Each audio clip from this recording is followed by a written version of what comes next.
tudo bem, pessoal? Eu sou a Monique Bueno, jornalista aqui do Unisalesiano, e hoje eu venho aqui no podcast para falar só de coisa boa, referente ao nosso curso de medicina aqui do Unisalesiano. Vou falar através dos nossos convidados o que reflete ter um bom curso, né, aqui na cidade. Quais são os resultados que a gente já está colhendo, mesmo antes de formar a primeira turma de medicina. E para falar de um caso em específico, eu trouxe aqui o Dr. Rafael Acem Rezende. Ele é médico da Estratégia Saúde da Família de Araçatuba e preceptor do Internato Saúde da Família do curso de Medicina do Unisalesiano, tá? E também o Dr. Ângelo Giacomossi, que é docente e coordenador do IESC do curso de Medicina do Unisalesiano. Depois eles explicam certinho, né, a função de cada um. Pessoal, muito obrigada por estar aqui. A gente sabe da correria, que é a vida de um médico, né? Mas se é para falar coisa boa, é sempre bom se reunir, né? Com certeza. Então, vamos conversar assim, vamos explicar para o pessoal entender mais ou menos a disciplina do IESC, doutor. Né? Vamos mostrar o que nosso curso oferece aos acadêmicos. Então, o IESC, né, são as siglas de uma unidade curricular que é Interação, Ensino, Saúde na Comunidade, que é a presença dos estudantes de medicina num processo de trabalho, ensino, acoplado ao trabalho das equipes de saúde da família, da atenção primária, dentro da porta de entrada do SUS. A atenção básica é a porta de entrada do SUS.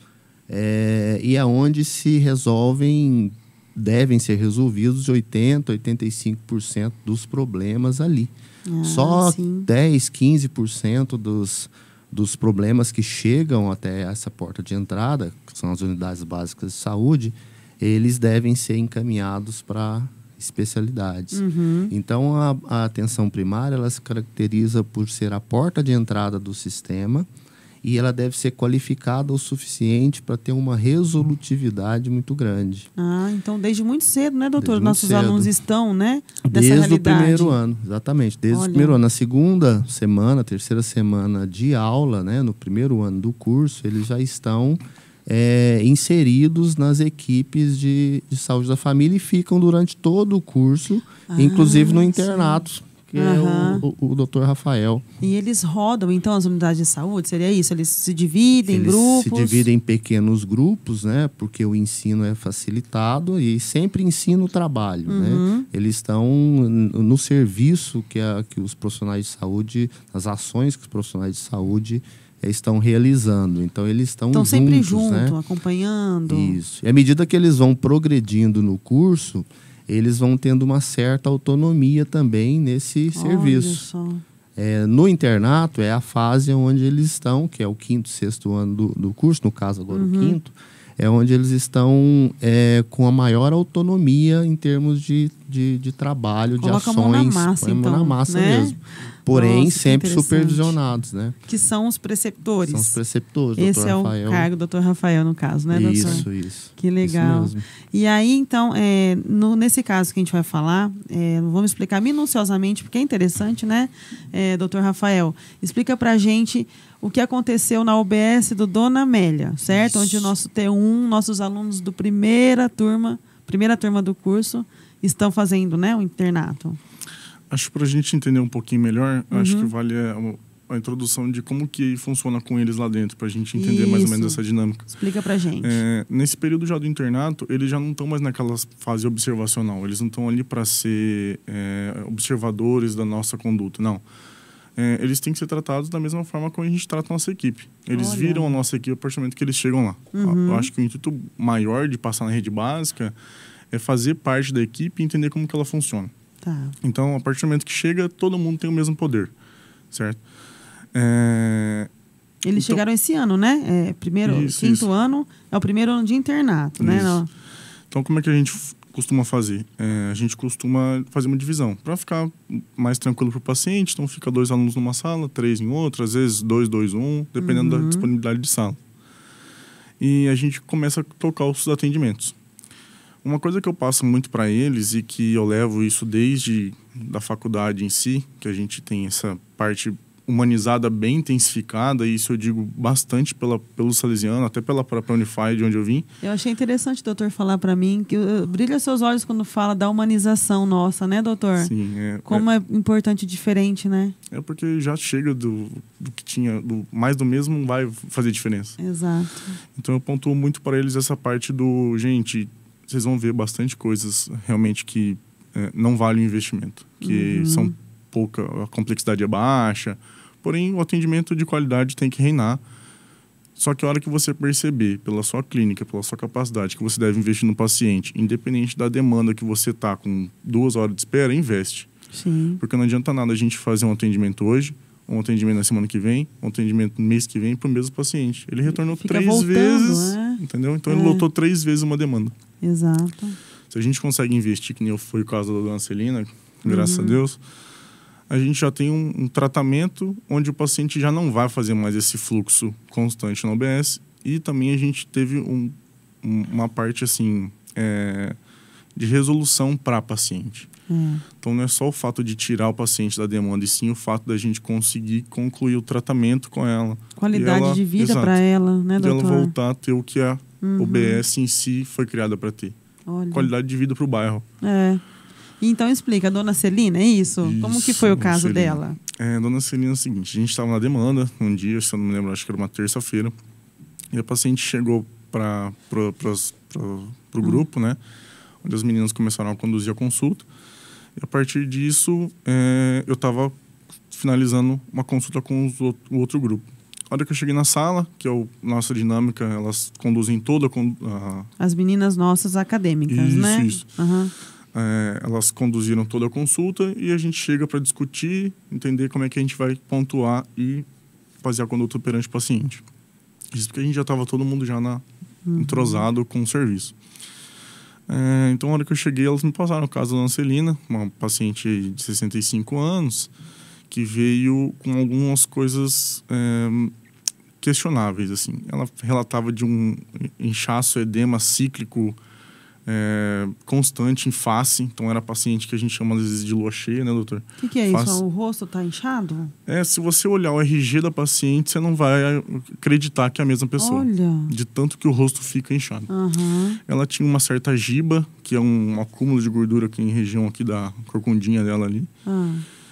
Tinha um hirsutismo, que é uma produção excessiva de pelos, onde não é comum na parte da mulher, principalmente aqui em face, em braço, às vezes que a gente pensa até em outros tipos de diagnóstico. E uma paciente que reclamava constantemente nas consultas, nos stories que a gente tinha das consultas anteriores. Ela já tinha ido algumas vezes, então, na OBS. De muito cansaço, muita prostração, às vezes até um pouco de dificuldade de andar, um descontrole da pressão também, que pelos históricos vinha tentando fazer medicamento X, Y, Z para fazer esse ajuste.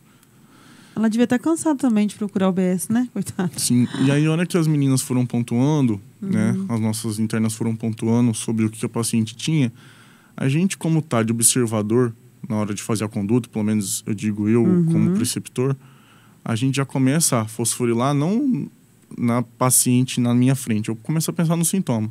E a hora que você olha para a paciente toda ali, entendendo que ela tá... o paciente hoje, ele perdeu aquela cara de, nossa, mas é aluno que vai me atender?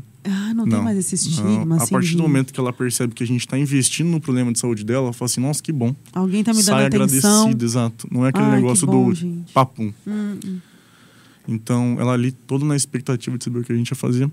Aí as meninas falaram assim, doutor... Ela participa com vocês, então, da conversa? Com certeza. É a vida dela, né? Exatamente. O paciente tá vendo não só? tem que ser tratado como um ponto fora da curva. Tá dentro. Então, a partir dessa situação, as meninas pontuaram, tem esse problema, tal. Mas se a gente for juntar tudo, a gente poderia pensar nisso daqui, que seria o síndrome de Cushing e o hipercortisolismo dela. Elas tiveram esse feeling. Olha. Foi aí que a gente solicitou alguns exames de uma forma leiga, inicialmente assim, pensando não em super exames e tudo mais, porque eu também estou na rede básica. Tem que entender que é a minha parte primária. E uma semana depois, a paciente volta pra gente com o resultado de um cortisol bem alterado. E foi aí que a gente teve o estalo inicial para fazer alguns outros exames e pedir um help pro Dr. Ângelo. Aí entrou o Dr. Ângelo. O que aconteceu, doutor? Explica pra gente. Como a gente está sempre em contato, né? Aí o doutor Rafael e os estudantes também me apresentaram o caso da dona Celina. Os estudantes, eles estão com os preceptores na atenção básica, como o doutor Rafael explicou, mas uma vez por semana eles escolhem casos clínicos e levam e trazem aqui para o Salesiano para discussão, para discussão, para aprofundar naqueles casos, ampliar a visão, né? Sempre na ótica da atenção primária. E eles trouxeram então o caso que o Dr. Rafael atendeu com eles. Ele também já tinha me passado o caso, né, de outra forma, e discutimos. É uma pessoa que precisa de uma intervenção rápida, de ter uma solução rápida para o problema dela. Por conta de toda essa trajetória dela. Isso, não dá para ficar esperando, né? Não dá para ficar esperando mais tempo, porque as consequências para a saúde são muito grandes. Olha né? só. E aí, quando foi encaminhada, então, para o serviço de oncologia da Santa Casa para poder fazer a Depois cirurgia. dos exames, então? Os exames confirmados. Confirmados. Né? Aí teve toda essa parceria. Sim, aí já teve um diagnóstico, já teve uma conduta definida para o caso dela. E aí encaminhada para a solução, né? Então, provavelmente ela deve ser submetida a uma cirurgia. E é uma cirurgia importante porque, nesse caso, essa cirurgia ela leva à cura do problema. Então, ela vai ficar bem. Devolve a vida que ela tinha antes. Explica mais ou menos o que é a síndrome. Como chama? Síndrome de Cushing. Cushing. O que é? O que acontece com o nosso corpo? Muitas manifestações da síndrome de Cushing, elas podem também ser apresentadas numa pessoa simplesmente com excesso de peso, com uma hipertensão arterial. Então, é preciso ter muita escuta, paciência, muito detalhe na entrevista com o paciente. Isso que foi o diferencial do do atendimento das meninas e do doutor, então. Exato. Se for um atendimento muito rápido, pode passar batido.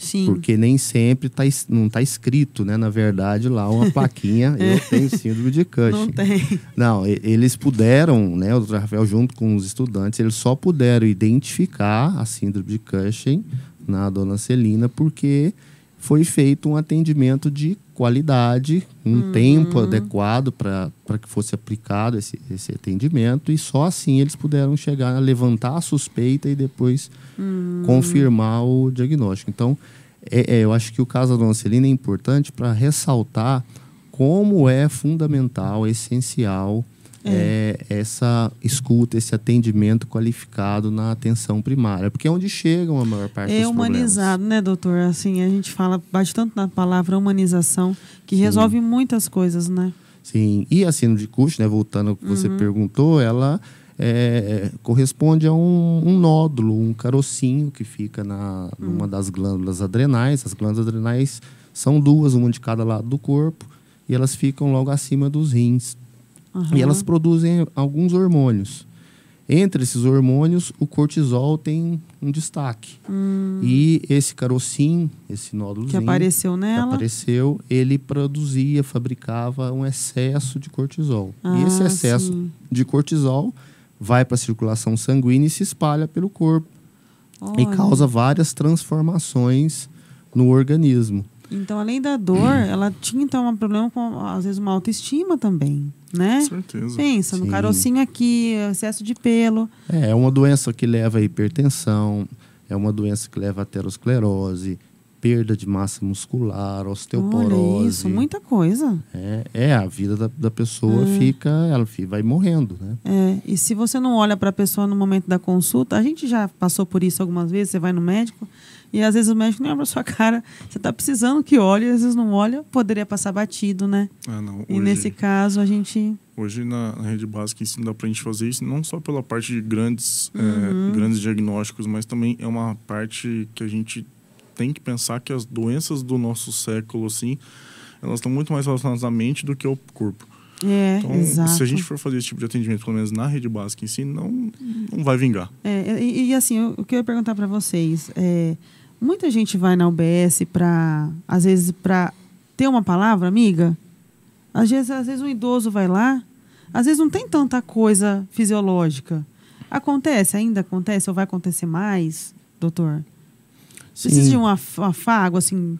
Sim, às vezes a gente pensa, né, Fel, que a ação do médico é só prescrição ou intervenção no corpo de alguma maneira. Não, o médico ele é muito mais do que um mero prescritor de remédios. Por isso o médico da família. O médico da não família. Que tem essa ligação. Exatamente. Então, existe ali uma relação humana. E nessa relação humana, ela é terapêutica também. E muitas vezes para os dois lados. Sim, né? Para vocês, pra né? nós também. Então, nos faz bem também e faz bem para outra pessoa. E os nossos alunos, então, já sabem o que é isso desde o começo, né? Já tem essa... plantou uma sementinha ali neles, né? Desde o início. Desde o início. É algo que o curso de medicina aqui, ele faz questão de enfatizar, de trabalhar com esses alunos durante todo o curso, não só no IESC, mas em outras unidades curriculares também, né? E agora no internato, alguns médicos já estavam na rede que tem esse perfil, né? Como o Dr. Rafael, acabam se identificando com o curso de medicina, com esse aspecto do curso de medicina, e é onde os alunos gostam muito, né? Os alunos adoram quando eles têm um preceptor assim. Quando eu conversei a primeira vez com o Dr. Rafael, ele falou muita coisa boa, assim. Tentou, né? Porque a gente ficou uns 15 dias pra te responder. Não, é a vida corrida do médico. Mas você falou pra mim, né, doutor, como é importante ter essa oportunidade dos alunos estarem com vocês lá, né? Abraça mais gente. Como eu disse, lá dentro eles não são meus alunos, eles são meus colegas de profissão. De profissão, né? E assim que eu trato eles. E essa parte do médico de família em si, essa essência eles vão captando. Porque você sabe o nome do paciente já de decor, você sabe a casa, a hora que a gente vai fazer visita domiciliar, a hora que passa na cara, esse paciente aqui, vixe, Maria. Já sabe. A gente já sabe. Inclusive, um paciente escreveu uma cartinha para vocês, isso, né? Nossa, é muito bacana. Olha que legal. Bate muito nessa parte do... A gente não tá ali para medicar. Eu não tô ali, não sou prescritor de medicamento. Sim. A medicina, hoje, ela...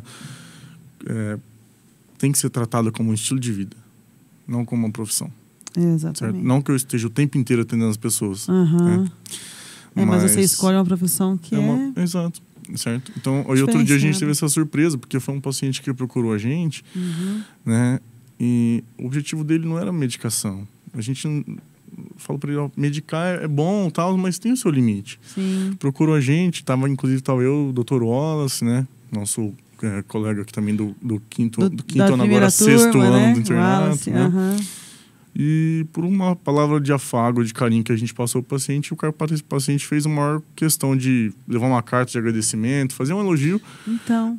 Não pro Rafael médico, não pro Wallace médico, e sim para os dois família, humanos que estavam ali, os dois colegas amigo. Que eles criaram, exato. Que legal, né? Ai, gente, a gente fica muito feliz com essas histórias. Tem um psicanalista, né, húngaro, que atuou na década de 50, 60 em Londres. Ele era filho ele era húngaro radicado na Inglaterra, mas ele é filho de húngaros e o pai era um médico de família na Hungria, mas ele atuou na Inglaterra. Muito tempo. E ele chamava-se Michael Balint. E hoje tem uns grupos Balint, né? Que são grupos de médico onde a gente discute a relação com o pessoal, né? Interpessoal com o paciente, sim. né? Mas o Balint dizia que ele defendia que o médico era uma droga, entre aspas. Né? Naquela época. Ele queria dizer o que com isso? Que o médico em si, a forma como ele trata a pessoa, como ele aborda, como ele se comporta, ele é um agente terapêutico, um agente de transformação. Verdade. O jeito de... Isso. Então, a própria consulta ela já é terapêutica, ela já pode melhorar. Ou, se for uma consulta de qualidade ruim, pode piorar. Né? Então, como medicações têm os seus benefícios e efeitos colaterais, o médico pode ter também os benefícios os efeitos colaterais. Né? Ai, gente, que bom. E o curso de medicina de Araçatuba veio para mostrar que é possível, né, fazer a diferença, que é possível ser melhor, na conduta, né, com as pessoas. É o principal motivo para a gente estar aqui hoje, eu acho que é isso, né? Dar o exemplo. A hora que se cria o curso em si, a hora que fala que vai vir o curso, o doutor Ângelo sabe muito melhor do que eu, mas como que essa neura toda, mas se cria toda uma... E aí? O que vai acontecer? O que eles vão fazer? Como vai ser a diferença? Vai ser bom? Vai ser ruim? Como é que vai ser? Então, essa vinda do curso foi uma coisa que tende a mudar, a transformar a saúde da cidade de uma forma assim, tanto nível primário, secundário e terciário, que vai dar muito certo. Já está dando muito certo. Já está dando, né? E assim, para finalizar nossa conversa, nosso bate-papo, dizer para o pessoal de casa que virão novos casos para serem discutidos e mostrados aqui, viu, pessoal? Que a gente só está começando, né? Que temos médicos bons, preceptores bons, coordenadores bons, docentes bons e abertos, né? Para quem quiser fazer medicina aqui no Salesiano, já passou vestibular agora, mas no meio do ano que vem tem mais. E acompanhe nossos casos ali no nosso site, no unisalesiano.com.br. A gente está sempre mostrando as coisas boas daqui da faculdade. E eu agradeço demais a presença de vocês aqui. Tá, pessoal? Tá aberto para vocês sempre. Obrigado. Obrigado, Monique. Eu que agradeço aí o convite. Obrigado pela compartilhar esse momento aí com você também. Viu? Estaremos sempre aqui juntos. Obrigadão. E só para pontuar uma coisinha que eu falo para os meninos sempre. Que bom que a gente tem essa coordenação, que bom que a gente tem essa forma de levar. Parabéns, doutor Ângelo, um cara fora de sério. Poleto. Parabéns, o curso tem a crescer monstruosamente. Parabéns. Ai, que bom, a gente fica muito feliz. Então tá, pessoal, acompanhe o nosso podcast, muitos desses virão. Tudo de bom para vocês.